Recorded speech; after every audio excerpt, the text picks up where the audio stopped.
Hello, dear ones. We're back with this Jane Eyre. Quite the book so far. Dreadfully depressing, but we're reading on nonetheless. This is what life is all about. We can't always have the good, and to have the light, we must have the dark. And here we are. We're getting out of the dark, I think. Jane Eyre did just leave Lowood, the institution where she was sent by her aunt, Mrs Reed, and where she was deemed a nuisance, but she thrived. And then then she became a teacher, and then Miss Temple left, and she lost all her will to be there. And she, by her own gumption, let's say, she decided to put an ad out in the local Herald, to say that she wanted to be a governess. Just like Maria and the Abbey.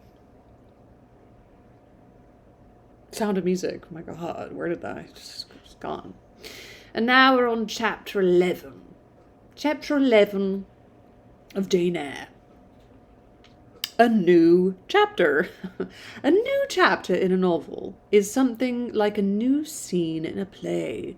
And when I draw up the curtain this time, reader, you must fancy you see a room in the George Inn at Millcote, with such large-figured papering on the walls as inn rooms have, such a carpet, such furniture, such ornaments on the mantelpiece, such prints, including a portrait of George III, and another of the Prince of Wales, and a representation of the death of Wolfe. All this is visible to you by the light of an oil lamp hanging from the ceiling, and by that of an excellent fire near which I sit in my cloak and bonnet. My muff and umbrella lie on the table, and I am warming away the numbness and chill contracted by 16 hours' exposure to the rawness of an October day.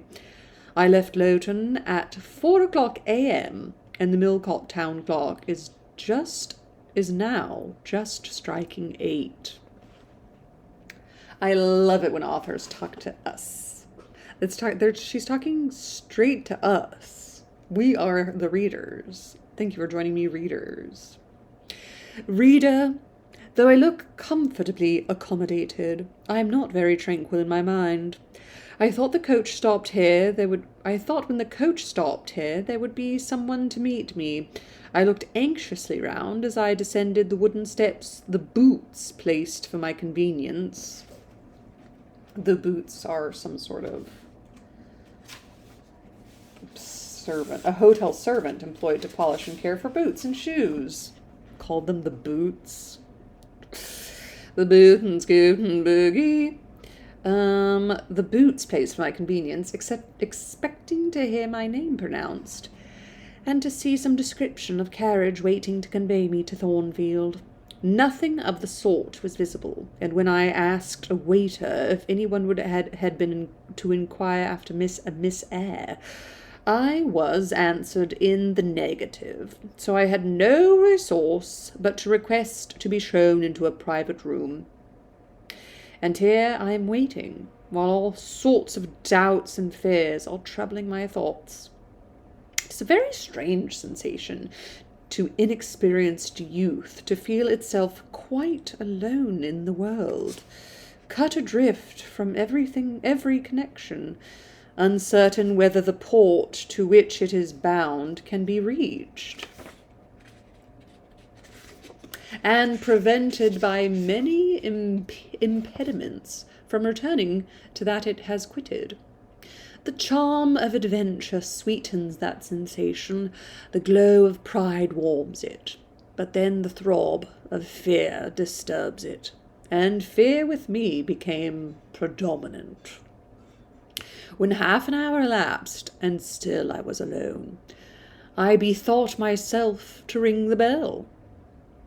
"Is there a place in the neighbourhood called Thornfield?" I asked of the waiter who answered the summons. "Thornfield? I don't know, ma'am. I'll inquire at the bar." I don't know. It just comes out. I'm sorry. He vanished, but reappeared instantly. "Is your name Eyre, miss?" "Yes. Person here waiting for you." It's bad. I'm sorry. I jumped up, took my muffin umbrella, and hastened to the inn passage. A man was standing by the open door, and in the lamp-lit street I dimly saw a one-horse conveyance. "This'll be your luggage, I suppose," said the man rather abruptly when he saw me, pointing to my truck in the passage. "Yes." He hoisted on the vehicle, which was a sort of a car. Then I got in. Before he shut me up, I asked him how far it was to Thornfield. "A matter of 6 miles. "How long shall we be before we get there?" "Happen an hour and a half." Happens on the back, too. Perhaps in a Yorkshire dialect. Am I doing Yorkshire? I don't know. He fastened the car door and climbed to his own seat outside, and we set off. Our progress was leisurely, and he gave me ample time to reflect. I was content to be at length so near the end of my journey, and as I leaned back in the comfortable, though not elegant, conveyance, I meditated much at my ease.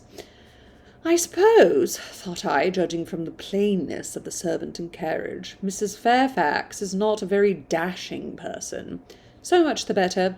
I never lived amongst fine people but once, and I was very miserable with them. I wonder if she lives alone, except this little girl. If so, if she is in any degree amiable, I shall surely be able to get on with her. I will do my best. It is a pity that doing one's best does not always answer. It is a pity that doing one's best does not always answer. At Lowood, indeed, I took that resolution, kept it, and succeeded in pleasing. But with Mrs. Reed, I remember my best was always spurned with scorn. I pray God Mrs. Fairfax may not turn out a second Mrs. Reed. But if she does, I am not bound to stay with her. Let the worst come to the worst, I can advertise again. Let the worst come to the worst, I can advertise again. How far are we on our road now, I wonder?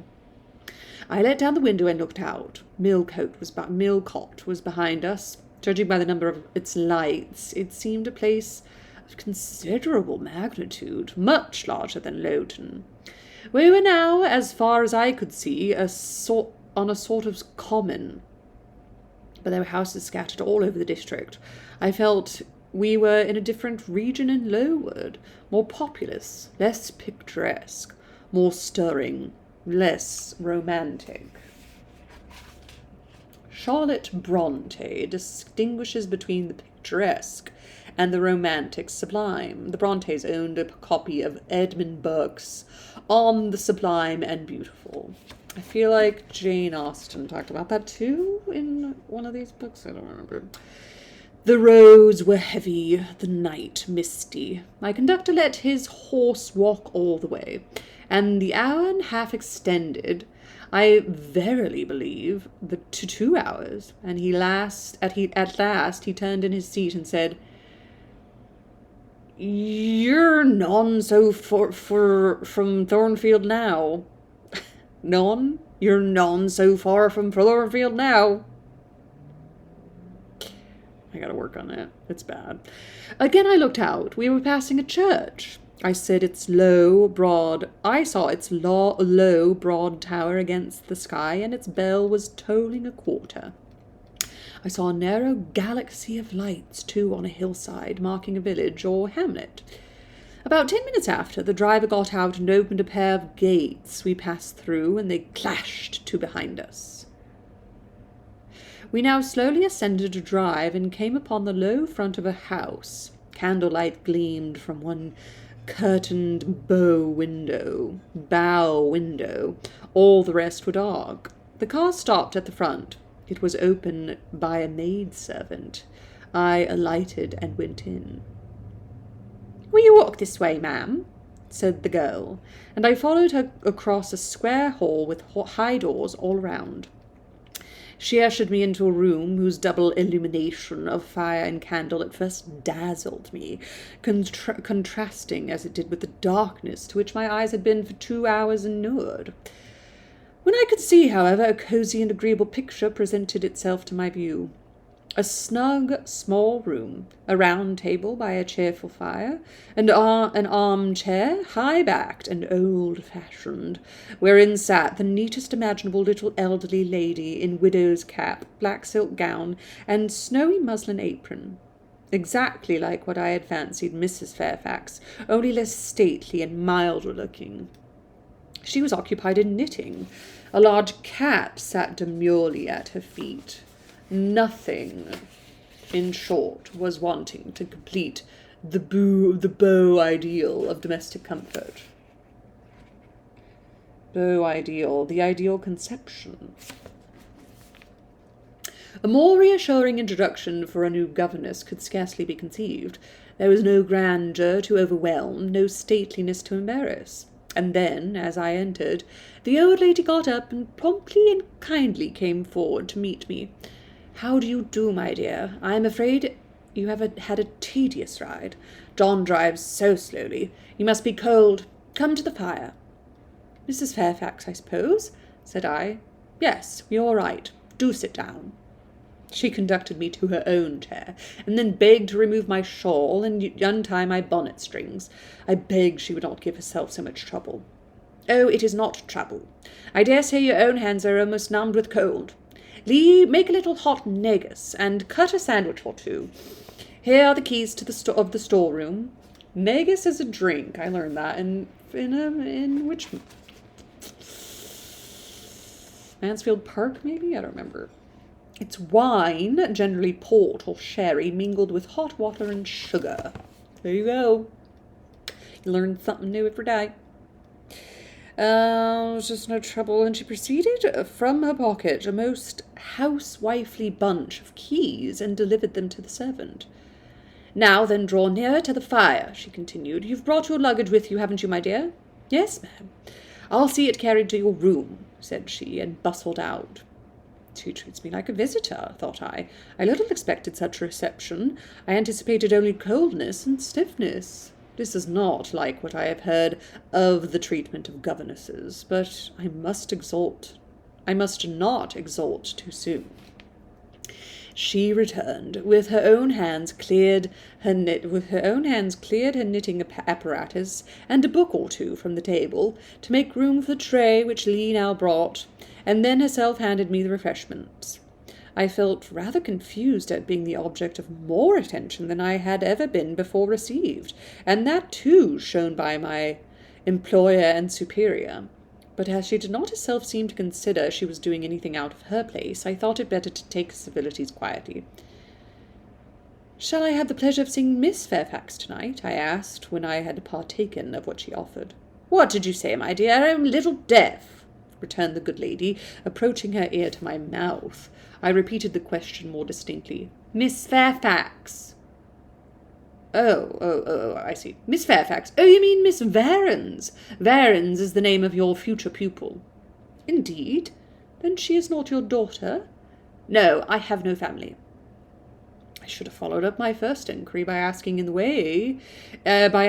what way Miss Varens was connected with her, but I recollected it was not polite to ask too many questions. Besides, I was sure to hear in time. "I am so glad," she continued, as she sat down opposite to me and took the cat on her knee. "I'm so glad you are come. It will be quite pleasant living here now with a companion. To be sure, it is pleasant at any time. For Thornfield is a fine old hall, rather neglected of late years, perhaps, but still it is a respectable place. Yet you know, in winter time one feels dreary quite alone, in the best quarters. I say alone. Lee is a nice girl, to be sure, and John and his wife are very decent people, but then, you see, they are only servants, and one can't converse with them on terms of equality. One must keep them at due distance for fear of losing one's authority. I'm sure last winter It was a very severe one, if you recollect, and when it did not snow, it rained and blew. Not a creature but the butcher and postman came to the house, from November till February, and I really got quite melancholy with sitting night after night alone. I had Lee in to read to me sometimes, but I don't think the poor girl liked the task much. She felt it confining. In spring and summer one got on better. Sunshine and long days make such a difference. And then, just at the commencement of this autumn, little Adelia Varens came, and her nurse. A child makes a house alive all at once. And now you are here. I shall be quite gay. My heart really warmed to the worthy lady, and, as I heard her talk, and I drew my chair a little nearer to her, and expressed my sincere wish that she might find my company as agreeable as she anticipated. "But I'll not keep you sitting up late tonight," said she. It is on the stroke of 12 now, and you have been travelling all day. You must feel tired. If you've got feet well warmed, I'll show you to your bedroom. I've had the room next to mine prepared for you. It's only a small apartment, but I thought you would like it better than one of the large front chambers. To be sure, they have finer furniture, but they are so dreary and solitary. I never sleep in them myself. I thanked her for her considerate choice, and as I really felt fatigued with my long journey, expressed my readiness to retire. She took her candle, and I followed her from the room. First, she went to see if the hall door was fastened. Having taken the key from the lock, she led the way upstairs. The steps and banisters were of oak. The staircase window was high and latticed. Both it and the long gallery in which the bedroom doors opened looked as if they belonged to a church rather than a house. A very chill and vault-like air pervaded the stairs and gallery, suggesting cheerless ideas of space and solitude, and I was glad when finally ushered into my chamber to find it of small dimensions and furnished in ordinary modern style. When Mrs. Fairfax had bidden me a kind good night, and I had fastened my door, gazed leisurely around, and in some measure effaced that eerie impression made by that wide wall, the dark and spacious staircase, and that long cold gallery, by the livelier aspect of my little room, I remembered that after a day of bodily fatigue and mental anxiety, I was now at last in safe haven. The impulse of gratitude swelled my heart, and I knelt down at the bedside and offered up my thanks where thanks were due, not forgetting, ere I rose, to implore aid on my farther path, and the power of meriting the kindness which seemed so frankly offered me before it was earned. My couch had no thorns in it that night, my solitary room no fears. At once weary and content, I slept soon and soundly. When I awoke, it was broad day. The chamber looked such a bright little place to me as the sun shone in between the gay blue chintz window curtains, showing papered walls and carpeted floor, so unlike the bare planks and stained plaster of Lowood, that my spirits rose at the view. Externals have a great effect on the young.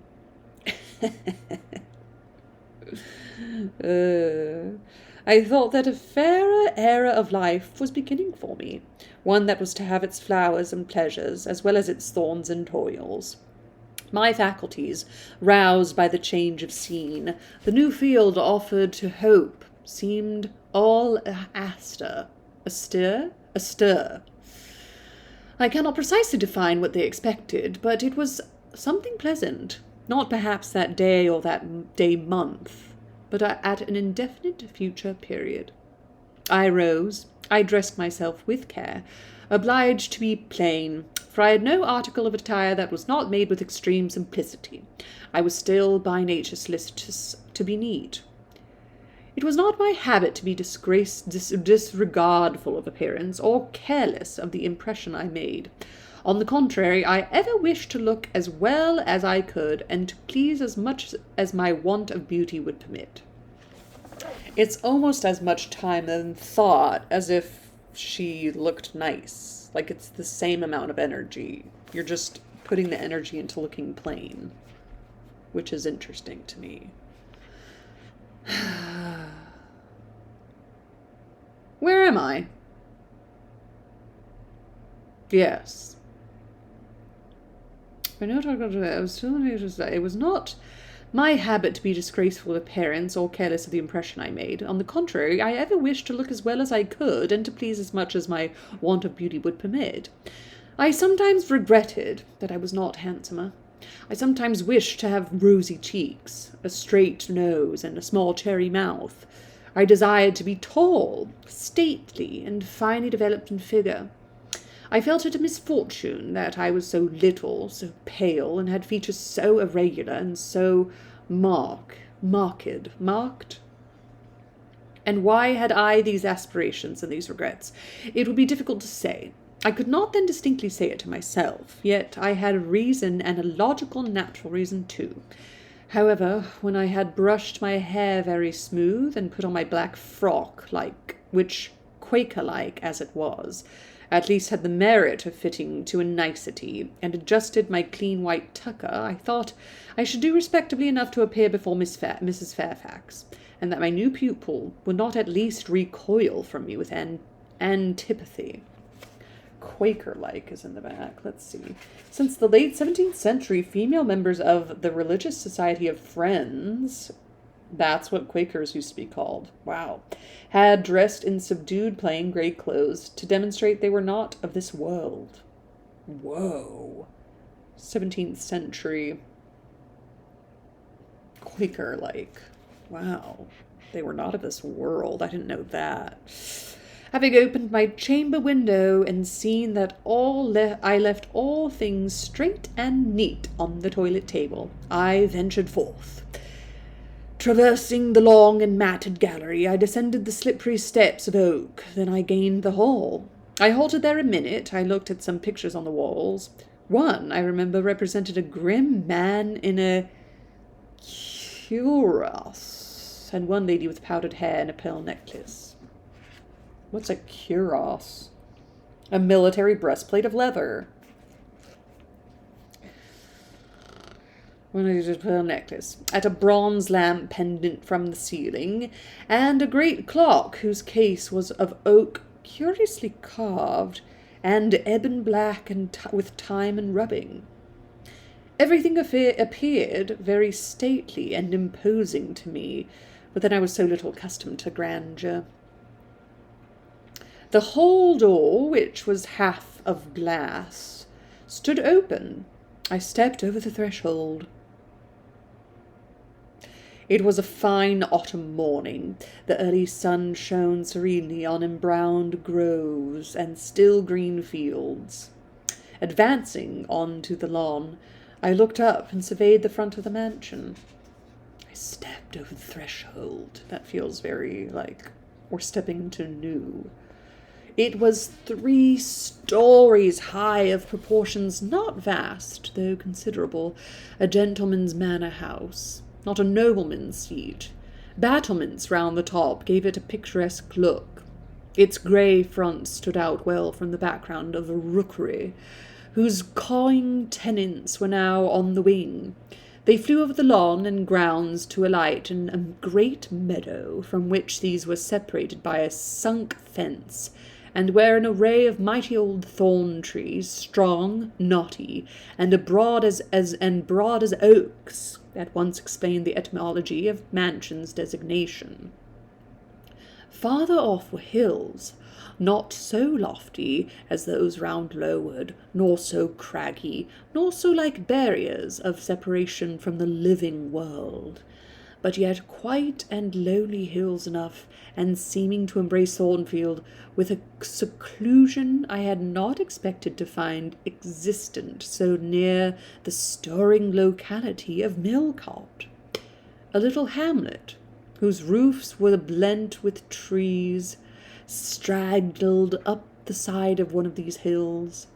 The church of the district stood near Thornfield. Its old tower top looked over a knoll between the house and gates. I was yet enjoying the calm prospect and pleasant fresh air, yet listening with delight to the cawing of the rooks, yet surveying the wide, hoary front of the hall, and thinking what a great place it was for one lonely little dame like Mrs. Fairfax to inhabit, when the lady appeared at the door. "What, out already?" said she. "I see you are an early riser." I went up to her, and was received with an affable kiss and shake of the hand. "How do you like Thornfield?" she asked. I told her I liked it very much. "Yes," said she said, "it is a pretty place, but I fear it will be getting out of order unless Mr Rochester should take it into his head to come and reside here permanently, or at least visit it rather oftener. Great houses and fine grounds require presence of its proprietor." "Mr Rochester!" I exclaimed. "Who is he?" "The owner of Thornfield," she responded quietly. "Did you not know he was called Rochester?" Of course I did not. I had never heard of him before, but the old lady seemed to regard his existence as universally understood fact, with which everybody must be acquainted by instinct. Mr Rochester. The name recalls John Wilmot, 2nd Earl of Rochester, from 1647 to 1680, who lived in a cynical voluptuary and experienced a deathbed conversion. Rochester, being a place name, also connects the character with the landed gentry. "I thought," I continued, "Thornfield belonged to you." "To me? Bless you, child, what an idea! To me? I am only the housekeeper, the manager. To be sure, I am distantly related to the Rochester by my mother's side, or at least my husband was. He was a clergyman, incumbent of Hay, that little village yonder on the hill. And that church near the gates was his. The present Mr Rochester's mother was a Fairfax, and second cousin to my husband. But I never presume on the connection. In fact, it is nothing to me. I consider myself quite in the light of an ordinary housekeeper. My employer is always civil, and I expect nothing more." "And the little girl, my pupil?" She is Mr Rochester's ward. He commissioned me to find a governess for her. He intends to have her brought up in shire, I believe. Here she comes with her bonne, as she calls her nurse. The enigma then was explained. This affable and kind little widow was no great dame, but a dependent like myself. I did not like her the worse for that. On the contrary, I felt better pleased than ever. The equality between her and me was real, not the mere result of condescension on her part. So much the better. My position was all the freer. As I was meditating on this discovery, a little girl, followed by her attendant, came running up the lawn.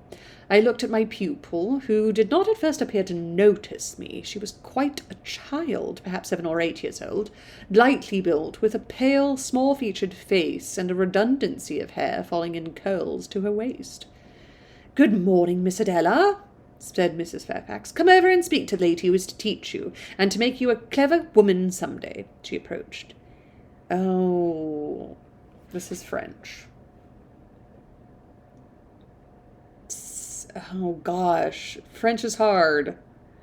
C'est l'osmo gouvernante? Shoo, it always sounds just Spanish and bad. It doesn't even sound like anything, said she, pointing to me and addressing her nurse, who answered, "Me suis certainement." Certainement. God dang.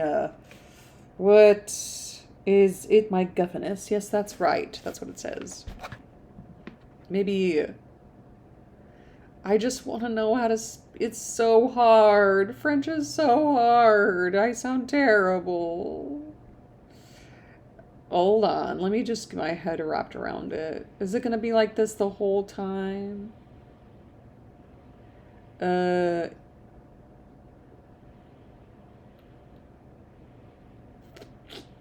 See, I just want a little... I don't get these videos. We are looking at how to pronounce these phrases from French. It's creepy. Emphasize on the fact. That's yeah, creepy. We did it. You're saying yes. Yes.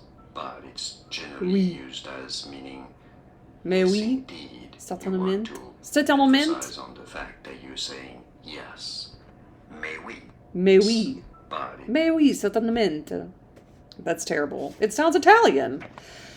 Are they foreigners? I inquired, amazed at hearing the French language. The nurse is a foreigner, and Adela was born on the continent, and I believe never left it till within 6 months ago. When she first came here, she could speak no English. Now she can make shift to talk a little. I don't understand her. She mixes it so with French. But you will make out her meaning very well, I dare say. Fortunately, I had the advantage of being taught French by a French lady, and as I had always made a point of conversing with Madame Perrault as often as I could, and had besides, during the last 7 years, learnt a portion of French by heart daily, applying myself to take pains with my accent, and imitating as closely as possible the pronunciation of my teacher, I had acquired a certain degree of readiness and correctness in the language, and was not likely to be much at a loss with Mademoiselle Adela. She came and shook hands with me when she heard that I was her governess, and, as I led her in to breakfast, I addressed some phrases to her in her own tongue. She replied briefly at first, but after we were seated at the table, and she had examined me some 10 minutes with large hazel eyes, she suddenly commenced chattering fluently. "Ah," cried she in French, "you speak my language as well as Mr. Rochester does. I can talk to you as I can talk to him, and so can Sophie. She will be glad. Nobody here understands her. Madame Fairfax is all English. Sophie is my nurse. She came with me over the sea in a great ship with a chimney." A ship with a chimney. I'm glad they're doing this in English. The first steamship across the English Channel sailed in 1816, which implies a dating for this event around 1820. This cannot be reconciled with the dating implied in Jane's receipt of the first edition of Marmion in chapter 32. Boop-beady-boop, boop, boop. Boop. Sophie is my nurse. She came with me under the chimney. That smoked. How did it smoke? And I was sick. And so was Sophie, and so was Mr. Rochester. Mr. Rochester lay down on the sofa in a pretty room called the salon, and Sophie and I had little beds in another place. I nearly fell out of mine. It was like a shelf. And Mademoiselle, what is your name? Mademoiselle. Mademoiselle? Mademoiselle. Eyre, Jane Eyre. Eyre? Bah, I cannot say it. Well, our ship stopped in the morning before it was quite daylight at a great city, a huge city with very dark houses, all smoky, not at all like the pretty clean town I came from, and Mr. Rochester carried me in his arms over a plank to the land. Sophie came after, and we all got into a coach, which took us to a beautiful large house, larger than this, and finer, called a hotel, and we stayed there nearly a week, and I and Sophie used to walk every day in a great green place full of trees called the park, and there were many children there besides me, and a pond with beautiful birds in it that I fed with crumbs. Can you understand her when she runs on so fast? Asked Mrs. Fairfax. I understood her very well, for I had been accustomed to the fluent tongue of Madame Perrault. I wish, continued the good lady, you would ask her a question or two about her parents. I wonder if she remembers them. Adele. Nope, that's Italian. Gosh. I inquired, with whom do you live when you were in that pretty clean town you spoke of? I lived long with Mamma, but she is gone to the Holy Virgin. A reference establishes Adele as Roman Catholic. Mamma used to teach me to dance and sing and to say verses. A great many gentlemen and ladies came to see Mamma, and I used to dance before them, or to sit on their knees and sing to them. I liked it. Shall I let you hear me sing now? She had finished her breakfast, so I permitted her to give a specimen of her accomplishments. Descending from a chair, she came and placed herself on my knee, then folding her little hands demurely before her, shaking back her curls and lifting her eyes to the ceiling, she commenced singing a song from some opera.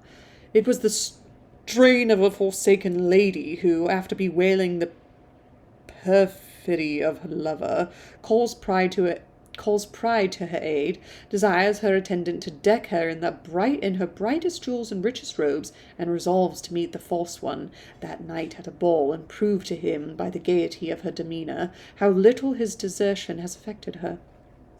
The subject seems strangely chosen for an infant singer, but I suppose the point of the exposition lay in hearing the notes of the love and jealousy warbled in the lisp of childhood, and in very bad taste that point was, at least I thought so. Adele sang the canzonette tunefully enough, and with the naivete of her age. This achieved, she jumped from my knee and said, "Now, mademoiselle, I will repeat you some poetry." I don't even think I'm saying mademoiselle right. French is tough. Assuming an attitude, she began, "La Ligue des Rats, Fable de la Fontaine." That's what we're getting. It's none of it's going to be French coming from my mouth. The French writer Jean de la Fontaine. It's so bad. 17th century fable, The League of the Rats, whose moral is that it's easier to make a plan than to find someone to execute it. I did not realize this would be so much French. She then declaimed that little piece with an attention to punctuation and emphasis, a flexibility of voice, and an appropriateness of gesture very unusual indeed at her age, and which proved she had been carefully trained. "Was it your mamma who taught you that piece?" I asked. "Yes, and she just used to say it in this way. Qu'avons donc lui dit un des Watts parlez?" I don't even want to look it up. It's going to take too long. Whatever it says, it's in the back. I'm just going to read it from the back. So bad. "What's wrong?" one of the rats said to him. "Speak." She made me lift my hand, so to remind me to raise my voice at the question. "Now shall I dance for you?" "No, that will do. But after your mamma went to the Holy Virgin, as you say, with whom did you live then?" "With Madame Frederic and her husband. She took care of me, but she is nothing related to me. I think she is poor, for she had not so fine a house as mamma. I was not long there. Mr Rochester asked me if I would like to go and live with him in England, and I said yes, for I knew Mr Rochester before I knew Madame Frederic. And he was always kind to me and gave me pretty dresses and toys. But you see, he has not kept his word, for he has brought me to England, and now he's gone back again himself, and I never see him." After breakfast, Adele, and I withdrew to the library, which room, it appears, Mr Rochester had directed should be used as the schoolroom. Most of the books were locked up behind glass doors, but there was one bookcase left open containing everything that could be needed in the way of elementary works, and several volumes of literature, poetry, biography, yes, travels, and few romances, etc. I suppose he had considered that these were all the governess would require for her private perusal, and indeed they contented me amply for the present. Compared with the scanty pickings I had now and then been able to glean at Lowood, they seemed to offer an abundant harvest of entertainment and information. In this room, too, there was a cabinet piano. A small upright piano. Oh, because of the cabinet. I see. I didn't know they called it that. Quite new and of superior tone. Also an easel for painting and a pair of globes. Wow. I found my pupil sufficiently docile, though disinclined to apply. She had not been used to the regular occupation of any kind.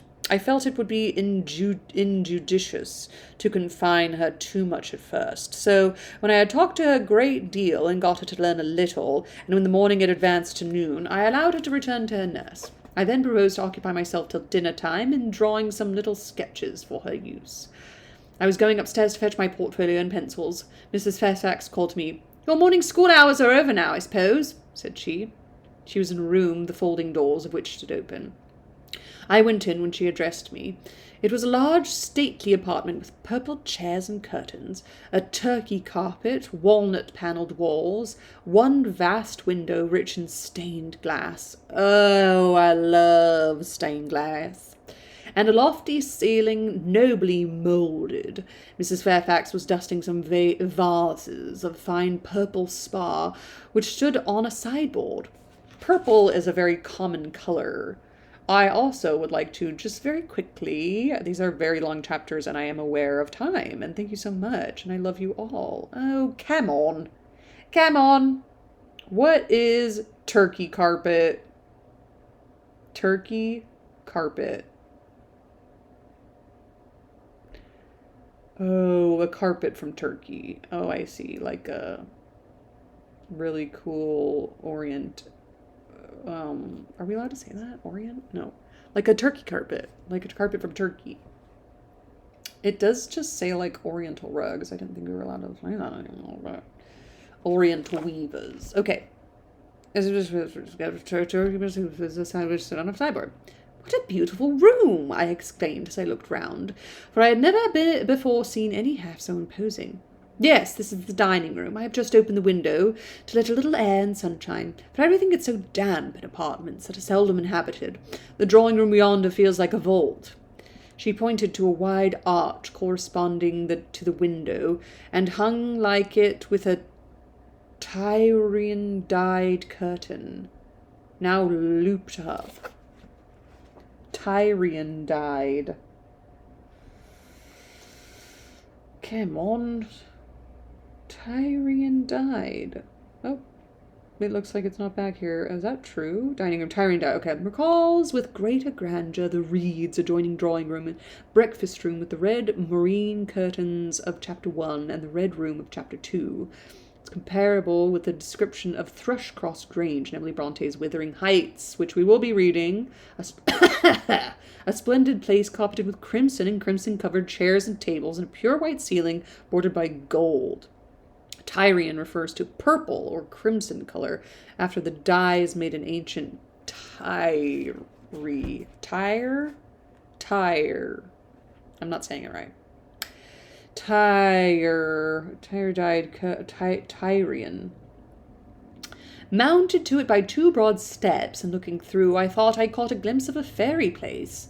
So bright to my novice eyes appeared the view beyond. Yet it was merely a very pretty drawing room, and within it a boudoir, both separate with white carpets, on which seemed laid brilliant garlands of flowers, both sealed with snowy mouldings of white grapes and vine leaves, beneath which gloomed in rich contrast crimson couches and ottomans, while the ornaments of the pale Parian mantelpiece were sparkling bohemian glass, ruby red, and between the windows large mirrors repeated the general blending of snow and fire. Parian. White marble from the island of Paros, one of Cyclades. I don't know so much. Snow and fire. In what order do you keep these rooms, Mrs. Fairfax? Said I. No dust, no canvas coverings, except that the air feels chilly. One would think they were inhabited daily. Why, Miss Eyre, though Mr. Rochester visits here are rare, they are always sudden and unexpected, and as I observed, it put him out to find everything swathed up, and to have a bustle of arrangements on his arrival. I thought it best to keep the rooms in readiness. Wow. What a lady, Mrs. Fairfax. Is Mr. Rochester an exacting, fastidious sort of man? Not particularly so, but he has a gentleman's tastes and habits, and he expects to have things managed in conformity to them. Do you like him? Is he generally liked? Oh, yes. The family have always been respected here. Almost all the land in this neighbourhood, as far as you can see, has belonged to the Rochesters time out of mind. Well, but leaving his land out of the question, do you like him? Is he liked for himself? I have no cause to do otherwise than like him, and I believe he is considered a just and liberal landlord by his tenants, but he has never lived much amongst them. But he has no peculiarities. What, in short, is his character? Oh, his character is unimpeachable, I suppose. He is rather peculiar, perhaps. He has travelled a great deal, and seen a great deal of the world, I should think. I dare say he's clever, but I never had much conversation with him. In what way is he peculiar? I don't know. It is not easy to describe. Nothing striking, but you feel it when he speaks to you. You cannot always be sure whether he is in jest or earnest, whether he is pleased or on the contrary. You don't thoroughly understand him, in short. At least, I don't. But it is of no consequence. He is a very good master. This was all the account I got from Mrs. Fairfax of her employer and mine. There are people who seem to have no notion of sketching a character, or observing and describing salient points, either in persons or things. The good lady evidently belonged to this class. My queries puzzled, but did not draw her out. Mr Rochester was Mr Rochester in her eyes, a gentleman and a landed proprietor, nothing more. She inquired and searched no further, and evidently wondered at my wish to gain more definite notion of his identity. When we left the dining-room, she proposed to show me over the rest of the house, and I followed her upstairs and downstairs, admiring as I went, for all was well arranged and handsome. The large front chambers I thought especially grand, and some of the third-story rooms, though dark and low, were interesting from their air of antiquity.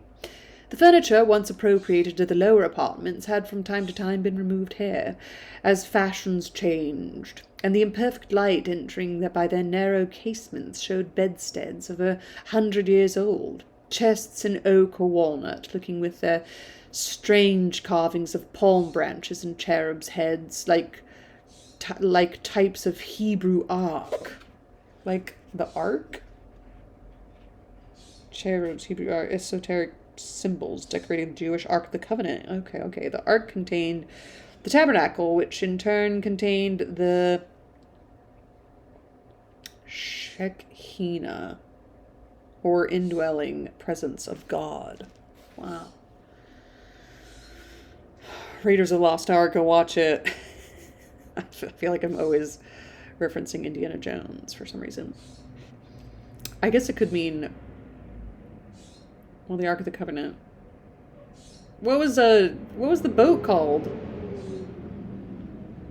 What was that boat called that took all the animals? Joan of Arc. Joan of Arc. Joan and the Whale. What was the guy who built the boat? I forgot.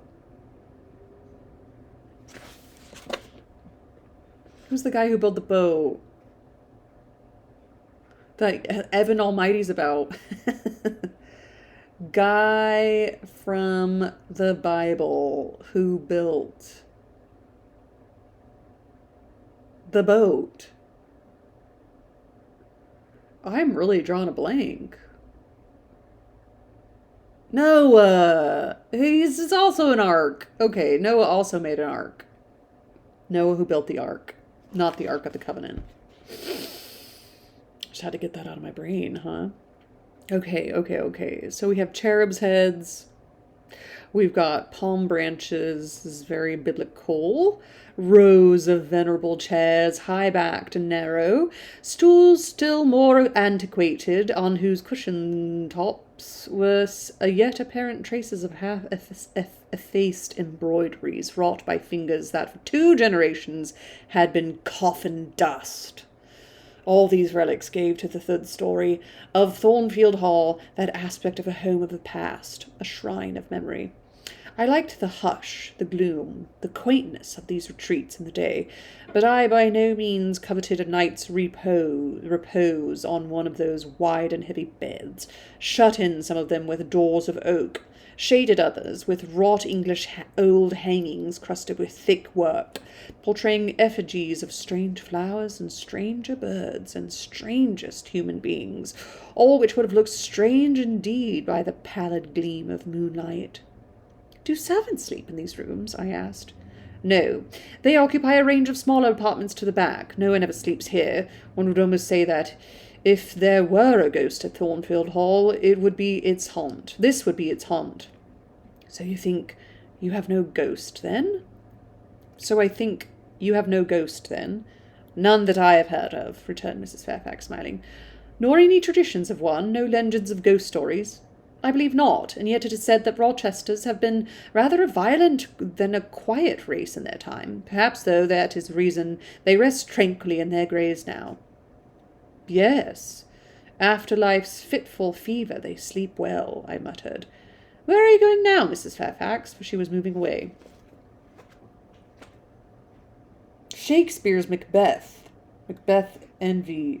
Has Macbeth envy his murdered victim? Duncan is in his grave. After life's fitful fever, he sleeps well.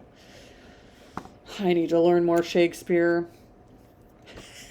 So much to do. On to the leads. So much. The flat lead roof, onto the leads. Will you come and see the view from thence? I followed still up a very narrow staircase to the attics, and thence by a ladder and through a trap-door to the roof of the hall. I was now on a level with the crow colony, and could see into their nests. Leaning over the battlements and looking far down, I surveyed the grounds laid out like a map. The bright and velvet lawn closely girdling the grey base of the mansion. The field, wide as a park, dotted with its ancient timber. The wood, dun and sere, divided by a path visibly overgrown, greener with moss than the trees with foliage. The church at the gates, the road, the tranquil hills, all reposing in the autumn day's sun. The horizon bounded by a propitious sky, azure, marbled with pearly white. No feature in the scene was extraordinary, but all was pleasing. When I turned from it and repassed the trap-door, I could scarcely see my way down to the ladder. The attic seemed black as a vault compared with that arch of blue air to which I had been looking up, and to that sunlit scene of grove, pasture, and green hill of which the hall was the centre, and over which I had been gazing with delight. Mrs. Fairfax stayed behind a moment to fasten the trap-door. I, by dint of groping, found the outlet from the attic, and proceeded to descend the narrow garret staircase. I lingered in the long passage to which this led, separating the front and back rooms of the third story. Narrow, low, and dim, with only one little window at the far end, and looking with its 2 rows of small black doors all shut, like a corridor in some Bluebeard's castle. In folktale, Bluebeard allows his bride to open up every door but one in his absence. In the forbidden room, she discovers the corpses of her predecessors. Ooh, there's a really good book called The Women Who Run with the Wolves, and she talks about that story. Ooh, that's a good story. The Women Who Run with the Wolves, you should check it out. It's a great book. While I paced softly on, the last sound I expected to hear in so still a region, a laugh struck my ear. It was a curious laugh, distinct, formal, mirthless. I stopped. The sound ceased only for an instant. It began again, louder, for at first, though distinct, it was very low. It passed off in a clamorous peal that seemed to awake an echo in every lonely chamber, though it originated but in one, and I could have pointed at the door whence the accents issued. "Miss Fairfax," I called out, for I now heard her descending the great stairs. "Did you hear that loud laugh? Who is it?" "Some of the servants, very likely," she answered. "Perhaps Grace Poole." "Did you hear it?" I again inquired. "Yes, plainly. I often hear her. She sews in one of these rooms. Sometimes Lee is with her. They are frequently noisy together." The laugh was repeated in its low, syllabic tone, and terminated in an odd murmur. The laugh pronounced syllable by syllable rather than an inchoate noise sounds as a mocking refrain. What's an inchoate noise? Inchoate?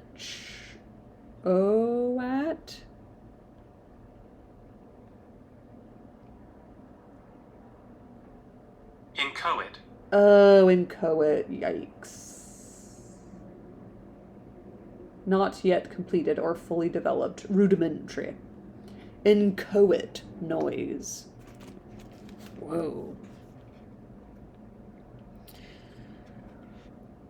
"Grace!" exclaimed Mrs. Fairfax. I really did not expect any Grace to answer, for the laugh was as tragic, as preternatural a laugh as any I ever heard. And, but that it was high noon, and that no circumstance of ghostliness accompanied the curious cachination. Come on, Charlotte. Cachination? Cacinate. Cacinate? Cacination? Gosh. A laugh loudly or immoderately. Cacination. Cackling? Is that where we get that? The curious cacination. But that neither scene nor season favoured fear. I should have been superstitiously afraid. However, the event showed me I was a fool for entertaining a sense of even of surprise. The door nearest me opened up and a servant came out, a woman of between 30 and 40, a set, square-made figure, red-haired, and with a hard, plain face. Any apparition less romantic or less ghostly could scarcely be conceived. "Too much noise, Grace," said Mrs. Fairfax. "Remember directions." Grace curtsied silently and went in. "She is a person we have to sew and assist Lee in her housemaid's work," continued the widow. "Not altogether unobjectionable in some points, but she does well enough. By the by, how have you got on with your new pupil this morning?" The conversation, thus turned on Adele, continued till we reached the light and cheerful region below. Adele came running to meet us in the hall, exclaiming, "Madame, vous êtes services à un jambon famille." It's so bad. We found dinner ready and waiting for us in Mrs. Fairfax's room. It's really bad. It's hard for me to even switch, like, from accent to accent. God, that was embarrassing. Wait, where am I? I'm over here. Ladies' dinner is served. I'm really hungry. French. I do wish we were in Europe and all these different countries and like, you know, accents and languages were all around us, but we only speak English here, and it's huge. The United States is huge, and Europe is huge, but it's so diverse, and you get... I do want the Matrix to exist where we can just put it in, and now I know French. And I know I should put in the work, and that probably helps the memory, but it's so hard. I said, "Je t'aime, est fou la vous, de vous, madame, vous estes service. J'aime bien fame, moi." Moi. Happy reading to you all, and to all a good night, and ta-ta, and see you next time. Chapter 12 of Jane Eyre. Let's cachinate together. Ta-ta.